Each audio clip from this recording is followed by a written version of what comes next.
إن الحمد لله نحمده ونستعينه ونستغفره ونعوذ بالله من شرور أنفسنا ومن سيئات أعمالنا. من يهده الله فلا مضل له ومن يضلل فلا هادي له، وأشهد أن لا إله إلا الله وحده لا شريك له، وأشهد أن محمدًا عبده ورسوله.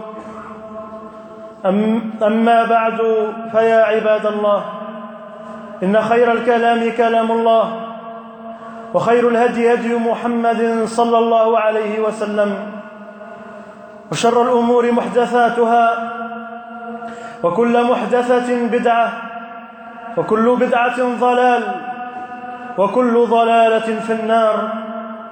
أما بعد، فيا أيها المؤمنون، إن هذه الدنيا مشوبة بالأكدار، محاطة بالأخطار، مليئة بالأضرار. الإنسان فيها معرض للأذى والسوء والفتن والمحن، وقد يأتي الشر من أقرب الناس إليه. هكذا هي الدنيا. وإن عدنا عباد الله للسبب، فالغالب هو الإنسان نفسه، كما قال سبحانه وتعالى: ظهر الفساد في البر والبحر بما كسبت أيدي الناس ليذيقهم بعض الذي عملوا لعلهم يرجعون. نعم إخوة الإيمان، الناس في هذه الدنيا من الخير إلى الشر، ومن الشر إلى الخير، ولكن هناك صنف من الناس وعدهم الله عز وجل بوعد عظيم. هذا الصنف من الناس ما ألمت به فتنة ولا محنة إلا وكانت لهم المخرج. هؤلاء الناس ما ظهرت لهم كربة إلا وكشفها الله سبحانه وتعالى، ما ألمت بهم من ملمة، فضاقت عليهم الدنيا بما رحبت إلا وجعل الله لهم فرجا ومخرجا. فمن هم هؤلاء عباد الله؟ من هم هؤلاء الصنف من الناس؟ هم الذين قال فيهم ربنا جل جلاله: ومن يتق الله يجعل له مخرجا ويرزقه من حيث لا يحتسب، ومن يتوكل على الله فهو حسبه، إن الله بالغ أمره، قد جعل الله لكل شيء قدرا. فالمتقون عباد الله هم المفلحون، هم المرحومون، هم المنصورون، هم الذين لا خوف عليهم ولا هم يحزنون. يقول ربنا سبحانه وتعالى: ألا إن أولياء الله لا خوف عليهم ولا هم يحزنون. لماذا هم على هذا الحال؟ لماذا هم لا يخافون ولا يحزنون؟ يقول ربنا في تمام هذه الآية الكريمة: الذين آمنوا وكانوا يتقون. فمن اتقى عباد الله وأصلح فلا خوف عليهم ولا هم يحزنون. إخوة الإيمان، إن تقوى الله عز وجل هي مفتاح مغاليق القلوب ومفتاح مغاليق العقول. بتقوى الله ينشرح الصدر، بتقوى الله يهتدي الضال وينشرح البال. أي وربي إنه لحق ولكن أكثر الناس لا يعلمون. يقول رب العزة جل جلاله: يا أيها الذين آمنوا إن تتقوا الله يجعل لكم فرقانا ويكفر عنكم سيئاتكم ويغفر لكم والله ذو الفضل العظيم. بتقوى الله تصبح أيها المسلم كريما عند الله، بل تصبح عظيما عند العظيم جل جلاله. إن أكرمكم عند الله أتقاكم، إن أكرمكم عند الله أتقاكم. بتقوى الله ينجو الإنسان من المهالك في الدنيا، ينجو من الفتن، ينجو من المحن. بتقوى الله ينجو الإنسان من العذاب في الآخرة. يقول ربنا سبحانه وتعالى: وإن منكم إلا واردها. النار وما أدراكم ما النار. النار عباد الله ما منا من أحد إلا وسيمر من فوقها، ولكن هناك صنف من الناس ينجيهم الله سبحانه وتعالى، هم الذين يقول فيهم في تمام الآية: ثم ننجي الذين اتقوا ونذر الظالمين فيها جثيا. فالذين ينجيهم ربنا على الصراط، الذين يثبتهم ربنا على ذلك الصراط وينجيهم من النار هم أهل التقوى. إخوة الإيمان، بسبب التقوى تحصل الخيرات وتنزل البركات من رب الأرض والسماوات. ولو أن أهل القرى آمنوا واتقوا لفتحنا عليهم بركات من السماء. نعم عباد الله، نعم إخوة الإيمان، من أراد أن يوسع الله في رزقه فعليه بتقوى الله. من أراد أن يوسع الله له في ذريته فعليه بتقوى الله. من أراد أن يوسع الله له في ماله فعليه بتقوى الله. عليك بتقوى الله إن كنت غافلا يأتيك بالأرزاق من حيث لا تدري. وكيف تخشى الفقر والله رازقا وقد رزق الطير والحوت في البحر. ومن ظن أن الرزق يأتي بقوة ما أكل العصفور شيئا مع النسر. ما أكل العصفور شيئا مع النسر. فبتقوى الله ينال الإنسان الخير، ينال كل الخير. وكيف لا والله سبحانه وتعالى يحب المتقين، يحب الصالحين، يحب من يقبل عليه سبحانه وتعالى فيبتعد عن محارمه ويجتنب ما نهى عنه ويقبل عما أمره سبحانه جل جلاله. نعم عباد الله، إن التقوى هي سبب لمحبة الله، سبب لنصرة الله. هذه النصرة التي يحتاج إليها المسلمون في هذا الزمان الذي خذل فيه كثير من المسلمين ولم يؤتوا إلا بسبب ذنوبهم ومعاصيهم. بل إن التقوى عباد الله سبب لكي يحفظ ربنا سبحانه وتعالى عبده. بتقوى الله يحفظك الله، بل إن الله بالتقوى يحفظك حتى أنت وذريتك وأولادك. نعم إخوة الإيمان، ألم تستمعوا إلى قول الله تعالى حينما قال: وأما الجدار فكان لغلامين يتيمين في المدينة وكان تحته كنز لهما وكان أبوهما صالحا. نعم عباد الله، بسبب صلاح ذلك الأب، بسبب تقوى ذلك الأب، سخر الله سبحانه وتعالى نبيا من أنبيائه ألا وهو موسى عليه السلام، ووليا من أوليائه ألا وهو الخضر عليه السلام. سخرهما الله سبحانه وتعالى لكي يبنيا جدارا. لماذا هذا الجدار؟ لكي يحفظ كنزا لغلامين يتيمين. يبنيان هذا الجدار في قرية بخيلة أبت أن تضيفهما، أبت أن تستقبلهما. فربنا سبحانه وتعالى أمرهما بأن يبنيا جدارا في تلك القرية لغلامين يتيمين لكي يحفظ الله بذلك الجدار كنزهما. ما سبب ذلك؟ هو صلاح أبويهما. قال ابن عباس رضي الله عنه وأرضاه ترجمان القرآن وحبر هذه الأمة، ابن عم النبي صلى الله عليه وسلم، الذي يقول: ما من آية في كتاب الله إلا وأعلم في من نزلت ومتى نزلت وعلى من نزلت. يقول رضي الله عنه وأرضاه: حفظا بطاعة وتقوى وصلاح أبويهما. فبتقوى الله عباد الله ينال الإنسان خيري الدنيا والآخرة. أيها المسلمون، التقوى يتكلم عنها الصغير والكبير، يتكلم عنها الذكر والأنثى، يتكلم فيها العالم والمتعلم، الجاهل وغير الجاهل. ولكن ما هي التقوى؟ ما هي التقوى؟ التقوى إخوة الإيمان هي سر خلاصة الأنبياء والمرسلين، هي وصية رب العالمين للأولين والآخرين. ولقد وصينا الذين أوتوا الكتاب من قبلكم وإياكم أن اتقوا الله. لقد جاء الأمر بالتقوى إخوة الإيمان في كتاب الله في أكثر من 80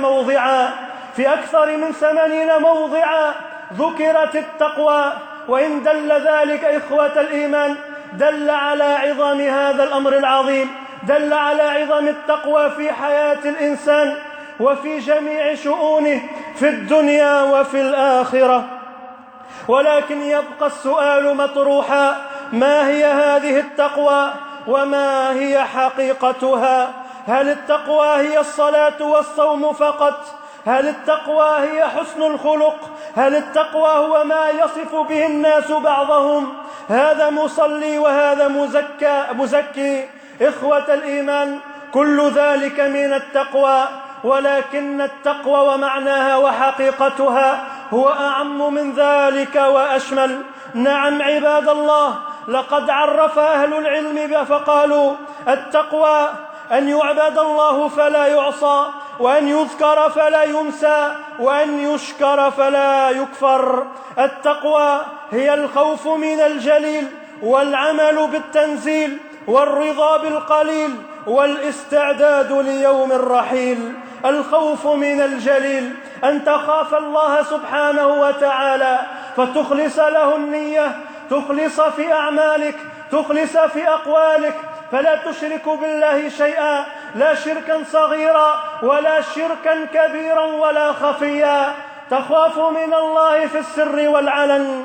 التقوى هي العمل بالتنزيل، أي أن تعمل بكتاب الله وأن تعمل بسنة رسول الله صلى الله عليه وسلم.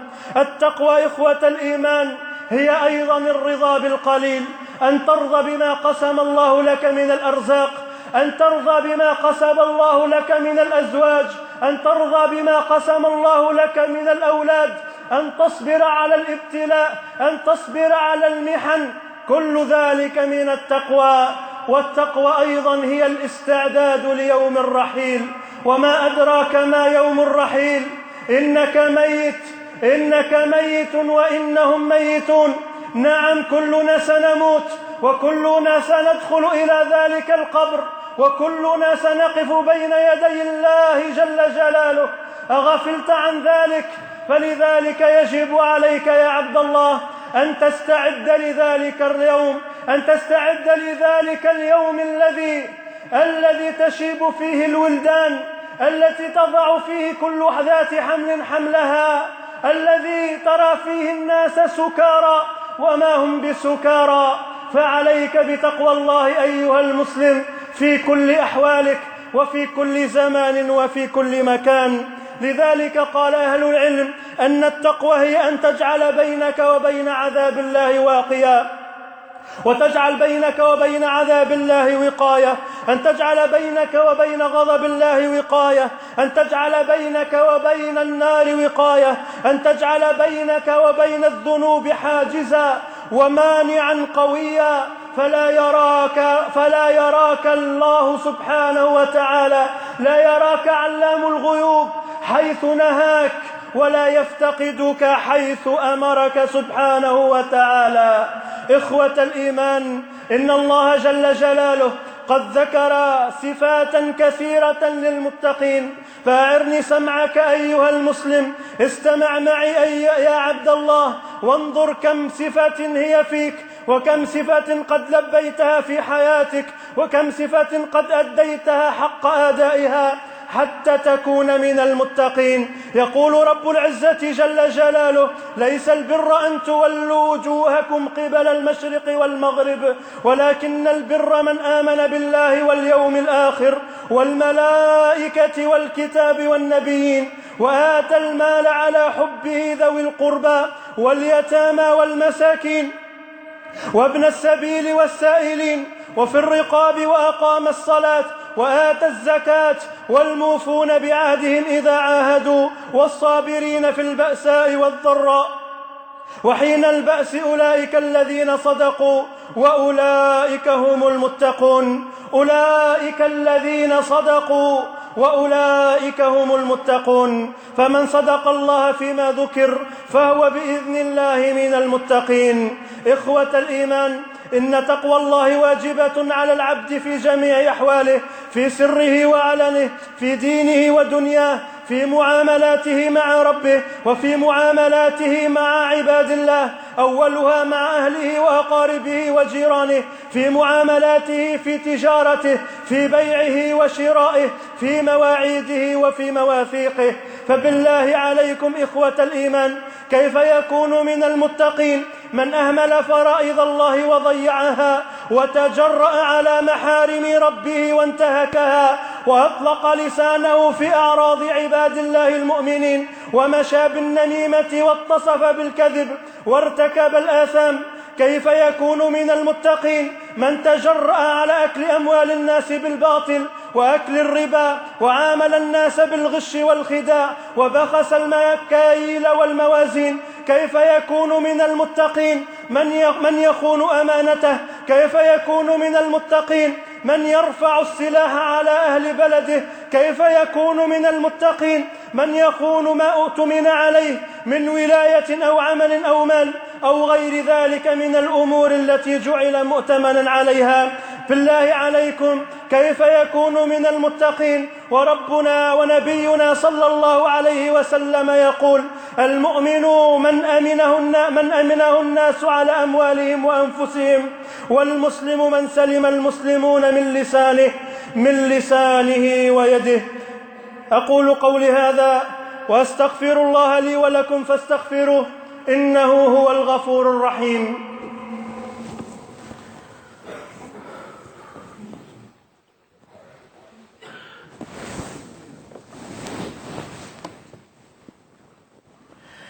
الحمد لله وكفى، والصلاة والسلام على النبي المصطفى وعلى آله وصحبه وسلم تسليما كثيرا. أما بعد، فيا أيها المسلمون، إن حقيقة التقوى أن تعلم بأن الله يراك، أن تعلم بأن الله يعلم ما تقول وما تفعل في سرك وعلانيتك، في حضرك وفي سفرك، في الخلوة وفي الجلوة. لقد وصى النبي صلى الله عليه وسلم مقدام العلماء معاذ بن جبل رضي الله عنه وأرضاه: من يأتي يوم القيامة متقدما على العلماء برتوة، كما قال ذلك نبينا صلى الله عليه وسلم. وصاه بوصية عظيمة، واستمعوا عباد الله إلى هذه الوصية العظيمة الجليلة.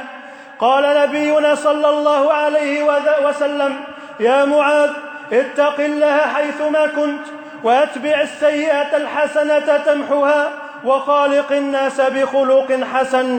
اتق الله حيثما كنت، أي راقبه جل وعلا، راقبه في كل صغيرة وكبيرة.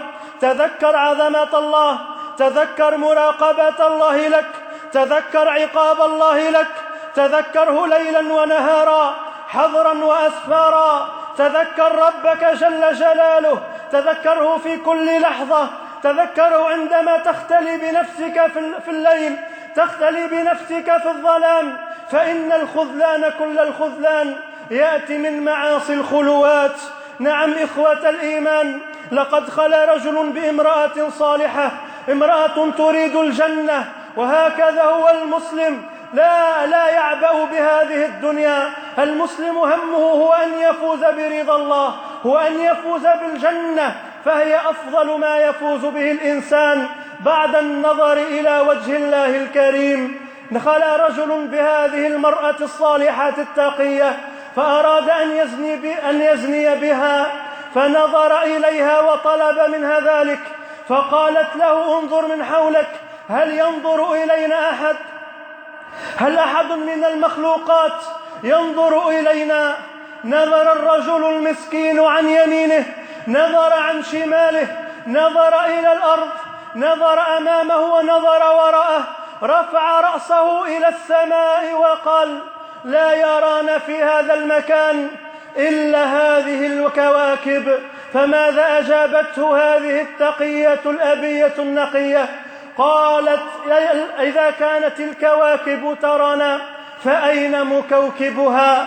الله أكبر، الله أكبر، ما أعظمها من إجابة. أين رب الكواكب؟ أين رب العزة جل جلاله؟ أين الله؟ الله في السماء على العرش استوى. ربنا بائن من خلقه، ولكنه معنا بعلمه، معنا بعلمه، يسمعنا ويرانا، يسمع كلامنا ويرى أعمالنا، يعلم خائنة الأعين وما تخفي الصدور.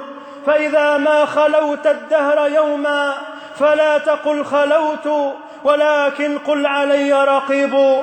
ولا تحسبن الله يغفل ساعة، ولا أن ما تخفيه عنه يغيب. إذا خلوت بريبة في ظلمة والنفس داعية إلى الطغيان، فاستحي من نظر الإله وقل لها: إن الذي خلق الظلام يراني، إن الذي خلق الظلام يراني، إن الذي خلق الظلام يراني. نعم إخوة الإيمان، العبد المتقي هو الذي إذا خلا بشيء من محارم الله وتقلقلت نفسه عطشا وحبا إلى هذا الشيء الحرام، تذكر عظمة الملك العلام، تذكر عظمة الله رب الأرض والسماوات، فترك ذلك المحرم لوجه الله، تركه خوفا من الله سبحانه وتعالى. ومن ترك شيئا لوجه الله عوضه الله خيرا منه. أيها المسلمون، بعد أن أمره النبي وأوصاه بأن يتقي الله حيثما كان، أردف هذا الكلام بكلام جميل عظيم وبنصيحة عظيمة أخرى، فقال: وأتبع السيئة الحسنة تمحها.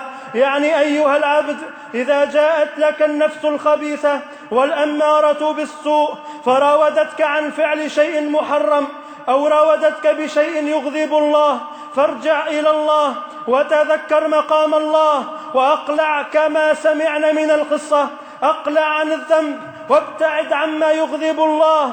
والذين إذا فعلوا فاحشة أو ظلموا أنفسهم ذكروا الله، ذكروا الله، ذكروا عظمة الله، ذكروا مراقبة الله، فأقلعوا واستغفروا لذنوبهم، أقلعوا بندم وعزم على أن لا يعودوا إلى هذا الفعل، على أن لا يعودوا إلى هذه الذنوب.